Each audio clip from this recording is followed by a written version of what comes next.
भारत माता की जय। भारत माता की जय। वंदे वंदे वंदे।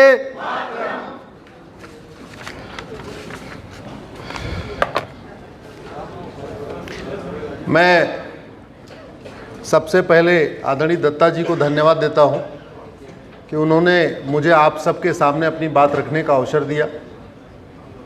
और जिस तरीके से दत्ता जी, मुझे उनकी उम्र कितनी है मुझे नहीं पता, लेकिन एक 25 साल का युवा जिस तरीके से डेडिकेटली काम करता है, इसलिए उसी पैशन के साथ, उसी एनर्जी के साथ दत्ता जी भारत के लिए, भारतीय संस्कृति के लिए, विशेष रूप से देवभूमि उत्तराखंड के संरक्षण के लिए, उत्तराखंड की संस्कृति के लिए संघर्ष कर रहे हैं। हम सबको उनके लिए एक बार जोरदार उनके लिए हम ताली बजाते हैं। शाश्वत भारत की जो कोशिश है, मुझे लगता है वो हम सबकी कोशिश है। इसलिए हम सब लोग शाश्वत भारत के विज़न के साथ खड़े हुए हैं और अपनी तरफ से जो गिलहरी प्रयास मैं कर सकता हूँ मैं भी कर रहा हूँ। सामने बहुत सारे हमारे कपिल जी हैं, बहुत सारे वरिष्ठ लोग हैं, सब लोग अपना अपना प्रयास कर रहे हैं।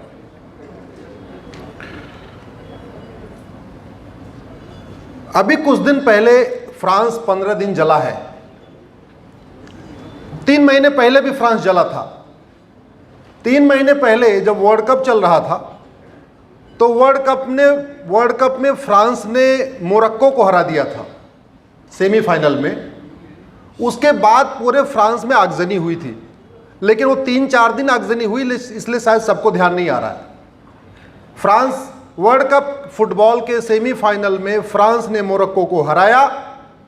तो फ्रांस ने जिनको रोटी कपड़ा मकान दिया, जिनको शरण दिया था, जिनके पास छत नहीं थी, उनको घर दिया था, उन्हीं लोगों ने फ्रांस में आगजनी किया कि तुमने मोरक्को को क्यों हरा दिया।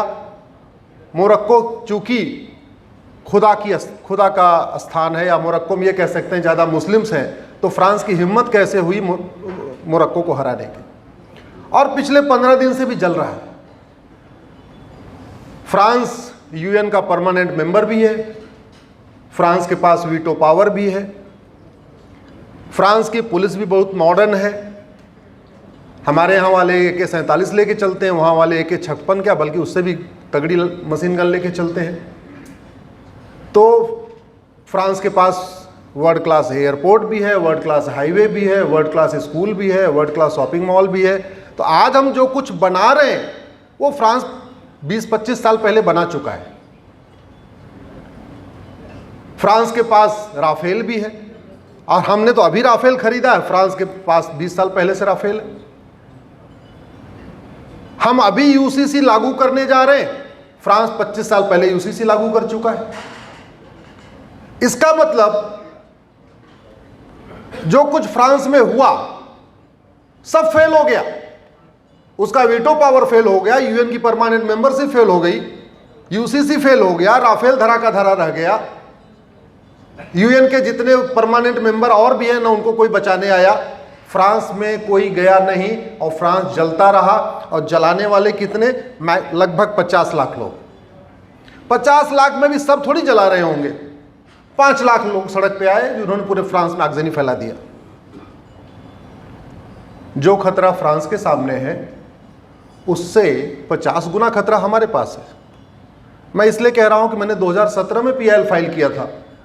तब मैंने सुप्रीम कोर्ट में एफिडेविट पे कहा था कि 5 करोड़ बांग्लादेशी रोहिंग्या आ चुके हैं। अब तो 2023 आ चुका है, मैटर अभी तक डिसाइड नहीं हुआ। स्वाभाविक सी बात है 5.25 हो गए होंगे। अगर आप समस्याओं के रूट काज एनालिसिस करिए, वाई एनालिसिस करिए, तो आपको भारत में जो कल्चरल वॉर हो रहा है, जिसका जिक्र सबने किया, मणिपुर की बात हुई, बंगाल की बात हुई, केरल की बात हुई, जो वॉर लड़ा जाता है, मैं बिल्कुल सहमत हूं, कल्चरल वॉर है। और कल्चरल वॉर पहले भी था। देव दानव पहले लड़ते थे, महिषासुर युद्ध हुआ था, देवासुर संग्राम हुआ था। कल्चरल वार पहले भी था, कल्चरल वार आज भी है, कल्चरल वार आगे भी रहेगा, क्योंकि ये दो सोच का युद्ध है, दो संस्कृतियों का युद्ध है। एक संस्कृति कहती है वसुधैव कुटुंबकम, जो हम लोग मानते हैं, दूसरी कहती नहीं, एको हम द्वितीयो नास्ति, जो मैं कह रहा हूं वही ठीक है, बाकी सब गड़बड़ है। और जहां उसका बच्चा भी इस बात को कहता हो, उसी बात को एको हम द्वितीयो नास्ति। उदाहरण के लिए यहां पे कितने लोग भगवान शंकर के मानने वाले, जरा हाथ उठाइए। आप में से कोई कभी ये कहता केवल भगवान शंकर ही पूजा के लायक है? नहीं। यहां भगवान राम के भक्त बैठे हुए कभी नहीं कहते केवल भगवान राम ही पूजा के लायक है। यहां जैन समुदाय के लोग भी बैठे हुए हैं, वो भी कभी नहीं कहते केवल महावीर ही पूजा के लायक है। कुछ बौद्ध भी बैठे होंगे, वो कभी नहीं बोलते केवल बौद्ध ही पूजा के लायक है। तो न शैव कहते हैं केवल शंकर ही पूजा के लायक, न वैष्णव कहते हैं केवल भगवान विष्णु ही पूजा के लायक, न जैनिज्म फॉलो करने वाले कहते हैं केवल भगवान महावीर ही पूजा के लायक। लेकिन एक रिलीजन का बच्चा 1 साल से, जब से वो तुतला के बोलना सीखता है, तब से वो कहता है ला इलाहा इल्लल्लाह। आप जरा सोचिए, अगर हमारे इस कम्युनिटी में ही जितने लोग इस हॉल में बैठे हुए, अगर रास्ते के इधर वाले इस बात को मान लें कि केवल भगवान शंकर ही पूजा के लायक हैं, तो याद करिए, अगर इधर भगवान विष्णु को पूजा करने लायक बैठे रहेंगे, आपस में लड़ेंगे। और यह युद्ध हुआ है दक्षिण भारत में, जब चोल राज्य था, विजयनगरम साम्राज्य था, तो बहुत बड़ा युद्ध इस बात को लेकर हुआ था कि आदिदेव शंकर हैं, आदिदेव विष्णु हैं। कुछ कहते थे आदिदेव विष्णु हैं, कुछ कहते थे आदिदेव शंकर हैं। युद्ध हुआ था दोनों के बीच में। लेकिन दुख की बात यह है, आज उन दोनों को लाउड स्पीकर से सुनाया जा रहा है, न तुम्हारे विष्णु आदिदेव हैं, न तुम्हारे शंकर आदिदेव हैं, न तुम्हारे विष्णु पूजा के लायक हैं, न तुम्हारे शंकर पूजा के लायक हैं। पूजा के लायक कौन है? ला इलाहा, केवल अल्लाह ही पूजा के लायक है। जड़ यहां से शुरू होती है। यह है बिलीफ सिस्टम। सबसे पावरफुल होता है बिलीफ सिस्टम। न सबसे पावरफुल मनी है, न मनी पावर सबसे स्ट्रांग है, न मसल पावर सबसे स्ट्रांग है। सबसे स्ट्रांग होता है बिलीफ सिस्टम। वो बिलीफ आ गया है, ला इलाहा इल्लल्लाह। और आश्चर्य की बात है, सुबह से शाम तक हेट स्पीच की बात होती है। और आप लोग इंडियन पिनल कोड, वैसे तो बहुत पुराना है, 1860 का बना हुआ है, इसका सेक्शन 153A 295A पढ़िए। 295A में कहा गया है कि आप किसी की धार्मिक भावना आहत नहीं कर सकते। पता नहीं हमारे नेताओं, अभिनेताओं, लेखकों, बुद्धिजीवियों की धार्मिक भावना क्यों नहीं आहत हो रही है, जब उनको लाउड स्पीकर से सुनाया जा रहा है ला इलाहा इल्लल्लाह। और यहां हॉल में बैठे लोगों की धार्मिक भावना क्यों नहीं आहत होती है? अगर मैं मानता हूं कि मेरे हनुमान जी ही पूजा के लायक हैं, तो ठीक है, मानता रहूं, लेकिन मैं लाउड स्पीकर से चिल्ला चिल्ला के तो नहीं कह सकता ना केवल मेरे हनुमान जी ही पूजा के लायक हैं, बाकी तुम जिसको मानते हो वो पूजा के लायक नहीं है।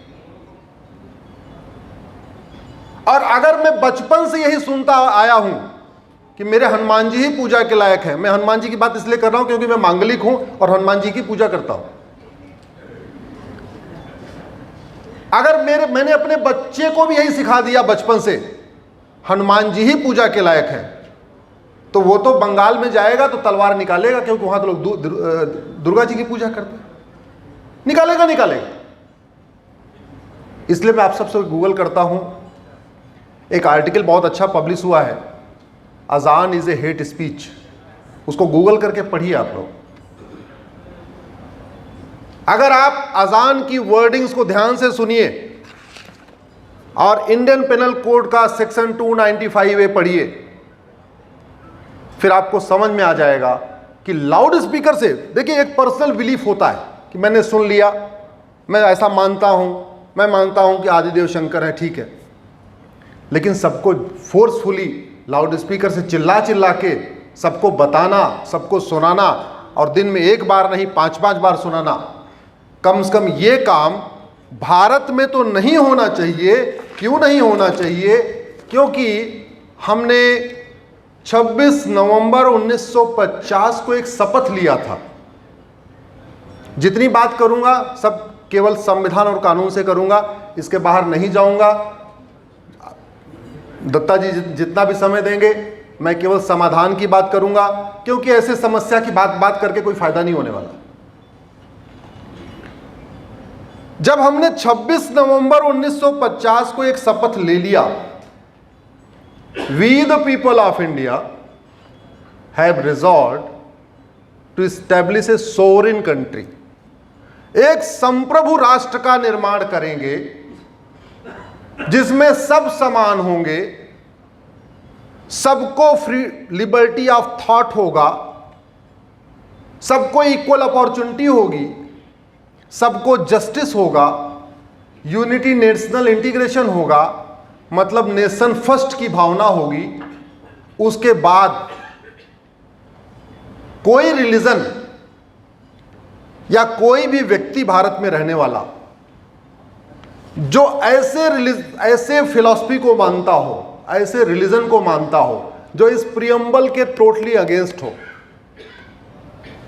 जो इक्वेलिटी को मानता ही नहीं, जो समस्त इंसान को एक समान नहीं मानता, महिला पुरुष को एक समान नहीं मानता, पति पत्नी को एक समान नहीं मानता, बेटा बेटी को एक समान नहीं मानता, वो भारत का नागरिक कैसे हो सकता है?